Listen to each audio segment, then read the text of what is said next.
Thomas, it's the sheriff's office. Put that rifle down now. It's the sheriff's office. Put that.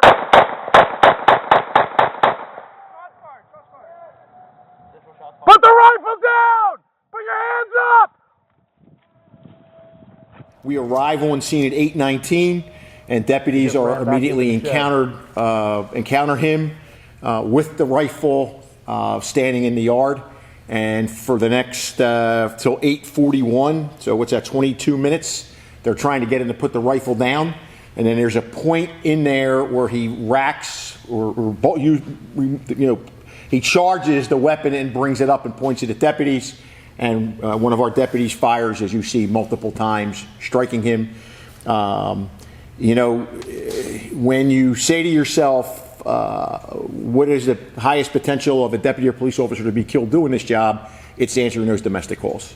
I mean, here's a guy that was extremely, extremely intoxicated. His daughter reached out to me to apologize and was thankful that none of the deputies were killed, and is grateful that her dad is going to survive, and hopefully he'll get the help that he needs. And he wanted us to kill him. That's what it came down to. Now, we don't know that going in, but I'll tell you, I don't think we will ever thank the wife enough, because the fact that the wife laid everything out for us, that there were a lot of handguns, he took them out of the safe, and he set everything up into that shed where the boat was stored. And clearly that information being relayed to the deputies is how they approached that house. Even after he was shot and made his way into the shed, they all knew that there was probably an arsenal inside of that shed, and that we got to really be careful going in. And again, we saw this when the 14-year-old was shot. You saw this when Sergeant Dane was shot in the head, and you see it again here. Deputies come up against a life-threatening situation. And once they're able to calm the scene down, what's the first thing they do? They're applying first aid. That, in some cases, is saving lives, even though somebody was challenging them and trying to take them out. The automatic transition to save a life. Any questions? You said it was an ambush, a perfect example of an ambush. Was he trying to trick you off to come in and then shoot you? We think that he was. We have to examine that rifle that he had. We don't know if that was a suppressor. We think it was a suppressor that he purchased illegally, that obviously if he wanted to open fire on us, he wanted to draw us in to kill him. I mean, that's basically, he talked about wanting to kill himself, but from what his daughter told me was he wanted you guys to kill him, is what he wanted. And you hear him apologize multiple times, saying that he was sorry for shooting at us. And at one point, and of course the video is blurred, you can't see it, he actually grabs one of the deputy's ankles and tells him, I'm sorry. But, this is what he wanted to do, was draw us in to kill him. How many shots were fired, how close it was to the deputy, and then obviously how dangerous is this situation for deputies? Well, you're dealing with rifles, so, it's not like you're dealing with a spitball thing. You could shoot several hundred yards at us. We were probably, being out there maybe 40 yards away when he leveled the rifle at us. And I think we fired about 10 shots. Sheriff, you talked about how experience in this incident and in the one 9 days ago, in both cases, deputies coming under fire or under threat of fire, made all of the difference. Just talk a little about it. I think that what you had last night was you had the senior deputy who gets on scene, who has worked in a training division, has worked around the SWAT team, has worked in the crime suppression team, took all that information in and became the leader. Because there's a lot of young people, a lot of new deputies that fell back on his leadership. And for them not to, I don't know if you've been out to the crime scene, it's a long walk from that driveway to that house. It's getting dark. There's plenty of bushes there. The call is the guy wants to take on law enforcement. You heard everything that the wife said. So that senior deputy there, the one who does the shooting, is basically the one that drives the bus. And he's got everybody making sure they're back. They have cover. He's going to be the contact person. And, that's why I think you had one person shoot and you didn't have any other person killed. Because if you just go waltzing up the driveway, and this guy's got a high-powered rifle with a suppressor, and we believe it's a suppressor, you're not going to know what hit you. Sheriff, when the 14-year-old was shot, I think we asked you, if they had been adults, would it have been a little bit of a different situation, because the conversation at that time was, how the restraint that the deputies used in their decision making. And I believe at the time you said something like, well, yes, I mean, sometimes with adults we use different tactics, but here you're saying there was like a 22-minute delay. You still want to use everything possible to try to de-escalate the situation. Now, he didn't make a threatening movement for those 22 minutes. But, it's just like the girl inside the house. Once they become mobile or active, or they come at you with a rifle, now you got to do what you got to do to protect your life, because now the ante has been upped now. I mean, you now have an example where you have an adult and a child, and do you think how would you answer that question today? I mean, from the outside looking in, it looks like the deputies used the same training and made the right decision and only applied that pressure or that situation when they were in actual threat of their life. I mean, Exactly, and that's what it is. Every job is different. Every incident is different and is read differently. If you're inside of the house firing at us and you're the only person inside of the house, the tactics are going to be a little bit different in the beginning. But once you come through that door and now you walk out and you're in the open, that's a completely different ballgame. As opposed to when you're inside the house, we can take cover. We could bring in the armored vehicles. We can launch in tear gas. There's so many different things that you can do. This guy's out in the open. One of the things I think that we see and research starts to show, one of the things that we always say is, drop the gun, I don't want to shoot you. If you're suicidal, you don't want to hear that. Because when I'm saying drop the gun, I don't want to shoot you, you're saying I want you to shoot me. So hell, I'm going to make a movement to force you to shoot me. And I think that that's what was going on here with the dialogue, why you don't see the entire 22 minutes. Put the gun down, we're not here to hurt you, just put the gun down, and this guy wants us to kill him. So he pulls the bolt back and comes up, and anybody knows anything, that bolt it's like racking of a shotgun. It's a distinctive sound that makes the hair on the back of your neck stand up and say, I know what's coming next. So how would you answer people today if they were to ask you that question of whether or not, it would have been different if an adult was involved? I can't answer that because what you want me to do is be hypothetical in a situation where I can't be hypothetical. We have to deal with the reality that we face with those set of circumstances. The training is always the same. It's time, distance, and cover. It's de-escalate. But the person who's really in control is the person with the firearm. Like I said, you're in this room and we'll talk to you for hours on end. You open that door and come out and point a gun or fire at us, we're returning fire. Sheriff, are those deputies from last week still on leave, or did any of them respond last night? No, they're still on leave. They'll be on leave for probably another 10 days or so. Will any of these ones now have Just we have one person. Standard operating procedure is they're on leave. FDLE does the investigation. We want them to be critically stress debriefed, so we make sure mentally they're okay, and we want to observe them for a while, and then there's some training. They'll come out here and do some firearms training and some simulation training, kind of just cool their jets, and then get them back in the game, because everybody's different. Some people, it rolls off their back like water off a duck's back. Other people, it might not affect them for days, months, or years. Is any mental or criminal history on the subject? He has one arrest from 2019 in Daytona Beach. It was a DUI, armed DUI arrest. I guess he was driving around with weapons or something. We were there once other time in 2017 for a domestic violence call, but it was the wife didn't want to do anything with it. What about the family, his family? The wife had left, Sheriff, but the kids were around. She left. The 14-year-old was playing next door. She took her and the 20-year-old left the house. He served in his background. He served in the Marines for 3 years, and that's it. Really, there's really no criminal history other than clearly he has some psychological issues there. Again, he wanted us to kill him, and he went to the ultimate on it. I mean, when you looked at the brief video there, it was a huge gun safe that was inside the house. So he took his time to go out, and if I'm not mistaken, every single weapon was loaded. Every single weapon. And there's over 2,000 rounds of ammunition. And you see where the shotgun was placed. You saw where the AR was placed. You see the back table where the handgun was placed.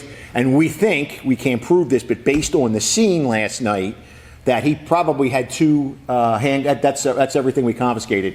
And these two guns were right where he went down. We think they were probably in his waist, as well as this is the gun that he actually, and you can see what we believe is a suppressor there. And everything is fully loaded. Everything was fully loaded, and the 2,000 rounds of ammunition that were on that back table. You see, all the clips were loaded.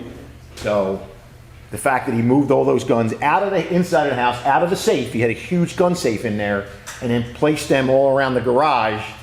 You know, I'm editorializing it. It was kind of like the Alamo, is what I thought. If I get in a shootout with these guys and I got to retreat, I'm going to have everything ready to roll when I get back into that shed using the boat for cover. I don't know if that's a good analogy or not. You fired how many shots? You said 9? We fired around 9. Okay. We're not sure if he got one off or not. He says he did. We're not sure if when he pulled the bolt back and brought the gun up, if one didn't eject, and then by that time we were already firing at him. And what charges will he face? Aggravated assault on a law enforcement officer. I think you touched on it, Sheriff, but I guess ultimately, like at what point did the deputy decide, hey, I got to open fire? Once that gun comes up, once he readied that gun and brought it up, it's a rifle. You know, I don't care what, I don't care if it was a .22. You point a gun at this, you're getting shot. I mean, that's just how it works. You don't run around and point guns at people and don't expect what you wanted. And obviously, from talking to his family, he wanted us to kill him. And he was going to do everything he could to make sure that we killed him. Thank God we didn't kill him. Any idea why he was so distraught? What put him to that point? I think it's got something to do with his marital problems. I think would be a pretty fair assessment there. What's your biggest challenge for your deputies rolling into a situation like this? Making sure they go home to their families. That's the biggest challenge. Because for all of the training that we do, every job is an unknown. It's an unknown issue. We don't know. You stop a car, the guy in the car knows he's wanted. The guy in the car knows he has a gun. The deputy walking up doesn't know anything.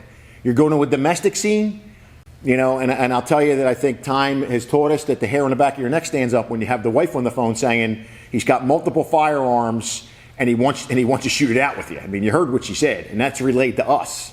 And you got to think of that when you're going up there. Is this, you know, what does this guy have, and what's the outcome going to be?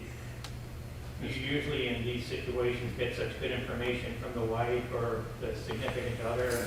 They usually give you such. She was great. I mean, she told us everything. I mean, if you listen, I'm sure you'll listen to it over and over again. She talks about he's got 15 guns and where they're all at. So, you know, and he wants to shoot it out with the police, and he's highly intoxicated, and he wants to die. And, you know, like the daughter told me, he wouldn't have the guts to kill himself. He would make sure that you guys had to kill him. And you know, obviously he made that move. I mean, how many times, you know, I can't tell you the number of times in my career where somebody's standing there with a gun to their head and we're negotiating with him, and all of a sudden the guy just does one of these. There is no, at that point in time, the negotiations are over. The guy now is pointing a handgun and threatening to kill you. That move alone, you have to react, and you have to do what you have to do to protect yourself. It sounded like he was hit twice, maybe? He was hit twice, through and through, in his chest and his arm. Any final message you want to get out, Sheriff, just with the incident, you know, what's happened with the young teens, and then today just kind of combining everything together? Number one, I'm stuttering saying it, but I can never, ever appreciate, and I've been doing this for 34 years, the men and women that do this in this organization and in the country. You know, they're well-trained. You watch the compassion after all this went down. They're tying tourniquets. They're trying to talk to the guy and calm him down. Guy's worried about his dog. They're reassuring about that. The professionalism and compassion that they show on a daily basis when confronted with these things, I don't think there's a word to describe it. And then, you know, these domestic calls, you know, if you're the victim of domestic abuse and you get out of the house and you call 911, you got to tell that 911 call taker everything. I know you're in a stressful situation, but the more information you can give to 911, the more information they can give to the deputies, and the deputy supervisors can make informed decisions that'll save people's lives. You know, they didn't go running up that driveway, just like we didn't go running in the house, and, you know, everybody's going home safely, and that's what this is all about. We want everybody to go home safely, but we have a duty and obligation to go home safely too. What is the actual condition of, He's intubated right now, so I think he's expected to survive. I'm pretty sure he's expected to survive. Are you identifying the suspect, Jim? Yeah, he's. I knew you would ask that question, and I would forget it. Gentry, I think is it Robert Gentry or Thomas Gentry? Thomas Gentry, 120. Somebody said that the address? Tanglewood. Yeah.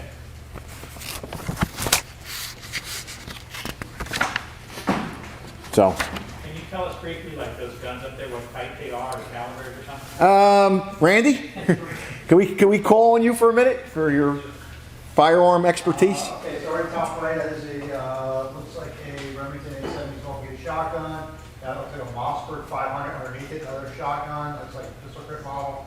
That is an AR-15 pistol, I think, probably 5.56 caliber. 300 blackout. Is that 300 blackout? Okay. That is some sort of pistol, maybe 9mm, 40 caliber, 45. Looks like either a Smith & Wesson or a SIG. Again, same thing, probably 9mm pistol. Probably 5.56 rifle. It's got an EOTech magnifier, and yeah, it does look like a suppressor on the end of it. Probably another 9mm. I can't tell the caliber from here, but another handgun, some automatic. Those are all 30-round P-mags back there. Which one was he pointing at then, do you know? This one. You see the blood on the handle. Sheriff, you guys have come into contact to high-profile incidents with mental health being kind of the catalyst for this, and I think it's one way to say it. Are you seeing more contact with people with mental health in your community, mental health issues, and are they becoming more violent? Mental health and firearms, absolutely. Absolutely, mental health issues in firearms. If you just look at the risk protection orders that we filed in the last several years, and I think there'll be a point in time where I think we'll probably at least put them online so people can read them to see how mentally ill people are, and they're armed, and it's a huge problem for our community and for law enforcement. There are folks out there that just should not have a gun because they are as loony can be. are these guns legal? Yep. I would like to bring up the DeBary city manager, if you'd like to come up and say a few words, sir. He was kind enough to join us. Sure. Thank you. I'd like to speak on behalf of Mayor Karen Chazet and the DeBary City Council. The city of DeBary has contracted with the Sheriff Department for over 28 years. We became a city 28 years ago. They are one of the best law enforcement agencies that we know. They have great leadership, they're well trained, and their performance has never been less than outstanding. We take pride as a city of DeBary of being a high quality of life city. We are the safest city in Volusia County, and we're one of the safest in the state of Florida. And we thank all Sheriff Chitwood, Captain Maddox, and all of the deputies, not only involved in this incident, but every day, for everything that you do. We are saddened by this particular incident. We'll process it and we'll move forward. So thank you very much.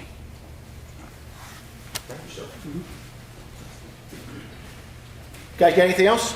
How many deputies fired? One deputy fired. Thank you, folks, very much.